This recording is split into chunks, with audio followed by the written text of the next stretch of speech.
Welcome back to Ben's Apisto channel. Tonight's video will be about caves. Why we put them in our tanks, where we get them, what we do with them once we get them, and which type we should use. In this tank, this is a 40 breeder. Right here, I've got about 8 caves.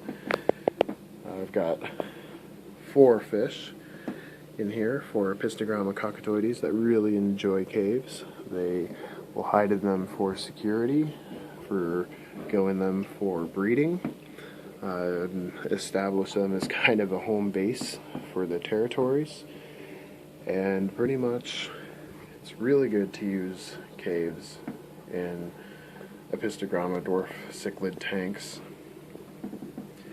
So first off, I'd like to start out with ceramic caves. Ceramic caves are really good. You might have a few ceramic pieces kind of laying around the house that kind of look like this. This is about a 4-inch by 5-inch cave with a little opening that's pretty large. Usually Apisto is kind of like a really dark cave, so I kind of like to cover up the front of the caves with a rock or something like that. That kind of also prevents some of the plecos from getting in there and stealing their eggs, and some of the snails from getting in there. I don't know if they steal eggs yet, but I really don't want to find out. So the second type of cave that I kind of use, this one's got a little bit more of an opening. I haven't figured out what I wanted to do with the opening of this one yet. This is 2 ceramic pot or clay pot, just like these. You can find these over at Lowe's. These are kind of the bottoms for them. This one and this one, kind of one flipped on the other, with one side broken off of the one that's flipped upside down, just so they can get into it. I've got a few regular, just made by rock kind of caves. There's one right there, kind of on the bottom, right underneath those 2 rocks, kind of leaning on each other. There's a double cave down there, and each one of those rocks kind of serves as a pseudo cave. I more have that one set up for the plecos in here than anything else, but you know, fish, they don't like to hang out where you like to make spots for them. My 2 plecos like to hang out right behind or above that sponge filter right there. Both of them are kind of hidden right underneath that sponge filter right now. So what I do with my caves is I kind of get these little clay or ceramic pots, or clay pots, sorry, and break them into halves or whatnot. I just kind of use a wire cutter and kind of just break them. They'll break how they break. I haven't figured out a way to break them in a desired way, and I really don't have the time or patience to do that, since these clay pots are so cheap. I get these over at Goodwill. I boil them before I put them in my tank.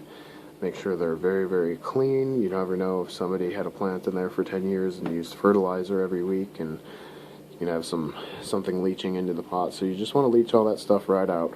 Or if you really don't want to deal with any of that, and you don't care if you're paying $2 or $3 per pot instead of a quarter, then you can go over to Lowe's or Walmart, and they pretty much have these all year round. I've got the rest of these ceramic pots, since nothing really leaches into ceramic. I've got probably more ceramic pots than I do these little clay pots, but they seem to work equally as well. I've got a female that's laid eggs in this little clay pot cave over here, and I've got another female who's laid eggs in the ceramic cave, which I really like. It's really nice and long. I cannot see the eggs, but I'm just guessing by her colors and how much she's been guarding that little area that she's got some eggs right now.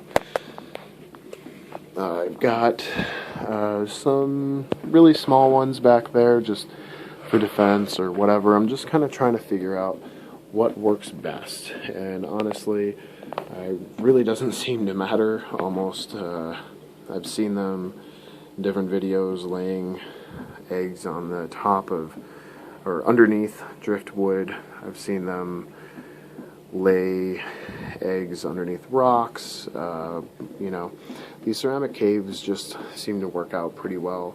I really don't care about the natural look in my tank. I've got a whole lot of pretty much, you know, structured looks and everything like that in here with this little barrier of rocks that I've created over here, because the one female has pretty much taken up this half of the tank, leaving this half of the tank for the other two females. So anyway, if you'd like to comment about anything regarding clay pots, how you use them, if you've got some tips for me, my subscribers, my viewers, and I would really appreciate it. And thank you for watching. Rate, comment, subscribe, and I'll be making a couple more videos in the future.